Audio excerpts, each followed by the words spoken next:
And now, VermontViews.org contributor Shanta asks you to ponder this.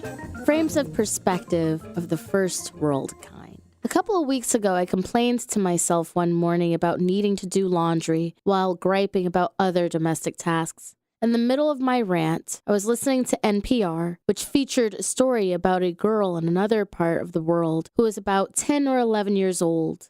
And she splits her time throughout the week between being a live-in maid and going to school part-time. Her school is located next to an oversized landfill, and most of her days are spent tending to her employer's children and then cleaning their house daily.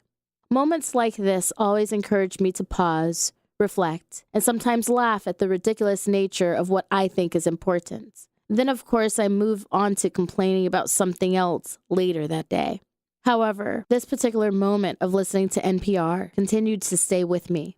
The bigger question in my mind that formed was about the ways that we create space for what is and is not important, especially in a world when everything, in fact, seems to be important. How can we organize a hierarchy of worry of things within our mundane lives alongside tragedy that seems to be happening every day? Is there a way of organizing it, and if so, how? For example, should the worry about getting to a meeting on time or our temporary upset with things that occupy our time when we want to be doing something else occupy the similar space we use when we try to lend compassion or care for things that we cannot touch directly? How can we create emotional hygiene in an age when everything, including our own lives, seem to be as important or in our minds more important than something taking place across the globe?